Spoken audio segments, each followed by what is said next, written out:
Assalamualaikum warahmatullahi dan salam sejahtera kepada bangsa walaberi sekalian. Benarkah Perdana Menteri telah menyembunyikan sesuatu dalam pembentangan bajet beliau?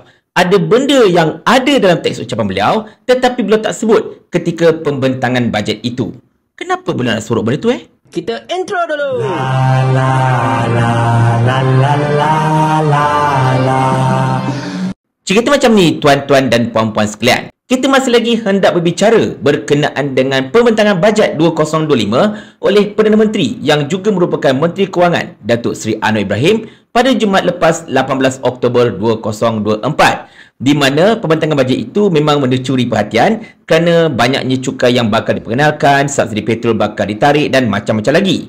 Tetapi sebagai seorang peguam, Datuk Seri Takiuddin Hassan, Setiausaha Gumpas yang merangkap Ahli Parlimen Kota Baru, telah ternampak satu perkara yang sebenarnya sangat-sangat penting dan boleh menjurus kepada satu benda yang berkait dengan perlembagaan. Apakah dia? Jom tonton video ini. Perkara 10.1. Ini cukup penting. Dia melibatkan mungkin isu perundangan. Dalam Peraturan Mesyuarat 10.1 muka surat 11 Yang Berhormat. Ini very good question of law to decide Yang Berhormat. Sebuah buku penyata rasmi mesyuarat ataupun handset mengandungi semua ucapan-ucapan yang dikeluarkan di dalam majlis mesyuarat dan dalam jawatankuasa sesebuah majlis mesyuarat hendaklah disediakan, iaitu di bawah jagaan Setiausaha. Dengan kata lain, handset Parlimen. Setiap apa yang dituturkan oleh seseorang ahli yang berucap, berbahas, mestilah dicatatkan sebagai handset. Saya ingin merujuk kepada ucapan belanjawan Madani ketiga tahun 2025. Kita ahli Parlimen telah diberikan soft copy. Saya mengambil inisiatif untuk print 135 muka surat. 135, 2 jam 35 minit. Termasuklah pantun-pantun. Isu yang saya nak bangkitkan Yang Berhormat, jelas ada perkara yang tertulis di dalam teks ucapan Yang Berhormat Ketua Menteri Keuangan telah tidak dibacakan oleh Yang Berhormat Menteri Keuangan pada hari itu. Persoalan saya, apa yang tercatat di dalam teks ucapan ini tapi tidak dibaca? Adakah ia menjadi sebahagian daripada handset? Yang Berhormat, saya ingin merujuk kepada catatan di dalam ucapan teks ucapan dasar Menteri Keuangan butiran 255 yang berbunyi, kerajaan akan menggubal akta baru bagi membolehkan hukuman tahanan di rumah sebagai alternatif untuk kesalahan tertentu. Pesalah dikendaki berada di tempat tahanan yang dianggap bersesuaian seperti rumah kediaman, rumah jagaan atau asrama pekerja sepanjang tempoh penahanan dengan syarat-syarat ditetapkan atau dipantau oleh pegawai penjara. Persoalan saya, adakah butiran 255 dalam ucapan ini yang tidak dibaca oleh Yang Berhormat Menteri Keuangan pada 18 Oktober tahun 2024 yang lalu menjadi sebahagian daripada handset yang boleh dibahaskan oleh ahli-ahli Parlimen.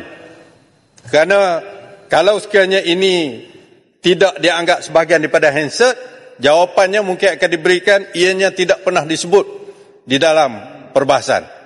Tetapi pokoknya ada di dalam ucapan, teks ucapan belanjawan Madani tahun 2025. Bagi anda yang mungkin tak faham tuan-tuan dan puan-puan sekalian, izinkan saya jelaskan kepada anda dalam bahasa yang mudah. Sekarang ini, teks ucapan pada menteri itu memang sudah pun direkodkan dan diserahkan kepada ahli-ahli Parlimen untuk rujukan mereka. Dan kemudian ketika Perdana Menteri berucap dalam pembentangan bajet itu, hanzatnya juga ditulis oleh pencatat dekat Dewan. Bermaksud sekarang ini, dekat pembangkang atau mana-mana MP sebagai contohnya, mereka akan dapat dua salinan. Satu salinan teks ucapan yang memang telah dirangka awal-awal yang diserahkan kepada mereka untuk dirujuk ketika pembentangan bajet itu, dan yang keduanya ialah hanzat Parlimen. Hansard Parlimen ini macam mana yang anda tahu ialah catatan setiap kata yang telah dituturkan oleh para ahli parlimen ini, termasuklah kata-kata ketika mereka tengah bergaduh, tengah menjerit dan sebagainya. Every single detail counts. Maknanya tidak akan ada satu perkataan pun yang tercicir. Sebab apa? Sebab benda ini, tuan-tuan dan puan sekalian, parlimen ini merupakan tempat untuk menggubal undang-undang. Jadi sekiranya kalau ada perkataan tercicir ke sebagainya, maka sukar untuk dirujuk dan macam-macam lagi.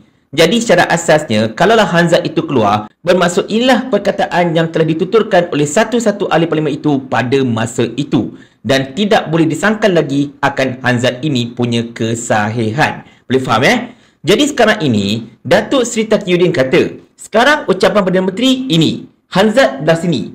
Ada benda yang berada dalam ucapan Perdana Menteri yang tidak Perdana Menteri sebutkan ketika pembentangkan bajet, hence tidak ada dalam Hansard Parlimen. Nampak tak kat situ? Saya ulang lagi sekali. Okey, ini teks ucapan Perdana Menteri. Katakanlah ada contoh lah kan, ada banyak surat tu. So, kita katakan adalah dalam 200 perenggan contohnya. Tengok-tengok dekat Hansard, ada 198 atau 199 perenggan saja. Ada 2 ataupun 1 perenggan yang Perdana Menteri tidak bacakan. Okey, orang dok kata, alah apa benda sangat Papa Berry? Biasalah kalau setakat tak baca 1-2 perenggan itu biasa. Tak biasa tuan-tuan dan puan-puan sekalian. Anda kena faham. Dalam parlimen, macam saya katakan tadi, ini tempat menggubal undang-undang. Setiap perkataan mestilah diambil kira. Kalaulah benda itu ada dalam teks ucapan tetapi tidak disebutkan oleh Perdana Menteri, ini boleh mendatangkan implikasi undang-undang. Sebagai contoh, katakanlah benda ini merupakan satu perbahasan untuk orang undang-undang sebagainya. Ada satu benda yang dalam teks ucapan tidak disebutkan ketika berbahasa sebagainya, benda ini akan berlaku satu kacau bilau pada masa-masa yang akan datang, terutamanya kalau ada pihak yang hendak mempertikaikan, kenapa pula undang-undang boleh lepas sedangkan ada perkataan yang tidak disebutkan. Macam itulah lebih kurang tuan-tuan dan puan sekalian. Dan menurut Datuk Taki, perkara yang gagal disebut oleh Perdana Menteri ketika dalam membahaskan atau membentangkan, minta maaf, untuk membentangkan bajet itu ialah berkenaan dengan kerajaan bakal mewujudkan satu akta yang akan membolehkan penahanan rumah dilakukan. Ini sangat-sangat penting tuan-tuan dan puan-puan sekalian sebenarnya. Sebab apa? Sebab ini ada berkait dengan sistem perundangan dan juga kehakiman kita. Berkait sangat-sangat dengan sistem undang-undang kita, tuan-tuan dan puan-puan. Bukan kecil anak tau. Benda ni besar. Besar sebenarnya. Tetapi for some reason, benda yang sebesar itu gagal disebutkan oleh Perdana Menteri ketika berucap membentangkan pembentangan bajet pada Jumaat lepas. Dia terlepas pandang benda itu atau dia tak nak sebut dan sebagainya. Wallahualam bisawab, saya pun tak pasti. Jadi soalan Datuk Taki tadi, bila kita nak bahaskan tentang bajet ini, of course bajet ini akan dibahaskan oleh pihak-pihak yang tertentu. MP-MP pembangkang kerajaan akan bahaskan bajet ini. Sama ada okey ke tak okey sebagainya kan, ada pandangan ke apa-apa ke. Jadi, mereka ini, bak kata Datuk Taki, akan boleh bahas benda yang tertera teks ucapan ataupun kena bahas benda dalam Hansard saja. Sebab anda kata kalau mereka ini dibenarkan bahas benda yang dalam Hansard saja, bermaksud perkara yang ada dalam teks ini tidak diguna pakai. Dan ini boleh mendatangkan satu implikasi kenapa benda itu tak diguna pakai. Sedangkan ini adalah teks dan inilah merupakan rujukan ahli parlimen. Tetapi sekiranya kalau benda dalam teks itu yang boleh pakai itu dibahaskan, nanti orang argue pula, Perdana Menteri tak sebut pun dalam parlimen, tak dalam Hansard, jadi tak ada bukti dan sebagainya. Jadi benda ini sebenarnya boleh mendatangkan kecelaruan, kekeliruan. Dan seingat saya lah, tak tahu kalau saya salah minta maaf, tetapi seingat saya, inilah buat pertama kalinya Perdana Menteri ketika membentangkan satu-satu bajet atau Menteri Kewangan ke apa-apa ke, dia gagal atau terlepas pandang atau tak sebut, tak bacakan salah satu perkara atau salah dua perkara ke apa-apa ke yang terdapat dalam teks ucapan beliau yang original. Dia tak sebut, dia tak baca, dia tak jelaskan dalam Dewan ketika pembentangan bajet. Yang ini memang kelakar tuan-tuan sekalian. Mungkin pada pandangan saya tak pernah lakukan lagi oleh mana-mana PM ataupun Menteri Kewangan sebelum ini. Dan soalan mestilah ditanyakan. Macam saya katakan tadi, adakah Datuk Seri Anwar Ibrahim terlepas pandang ataupun beliau sengaja tak nak baca benda itu? Kalau terlepas pandang, nak tanya juga, macam mana benda itu terlepas pandang? Adakah benda itu tersorok ke apa-apa sebagainya sampai dia terlepas pandang benda itu, atau benda itu berada muka surat lain ke apa-apa ke, ataupun mungkin teks ucapan beliau itu merupakan teks yang tak betul ke apa-apa ke? Satu. Dan yang kedua, sekiranya kalau beliau memang sengaja tak sebut benda itu, maka lagi satu soalan paling besar mestilah ditanyakan. Apa motif? Kenapa dia mesti sengaja tidak mahu untuk menyebut tentang perkara itu dalam parlimen ketika membentangkan bajet? Banyak sangat persoalan dari segi undang-undang, legally asked question berkenaan dengan perkara ini.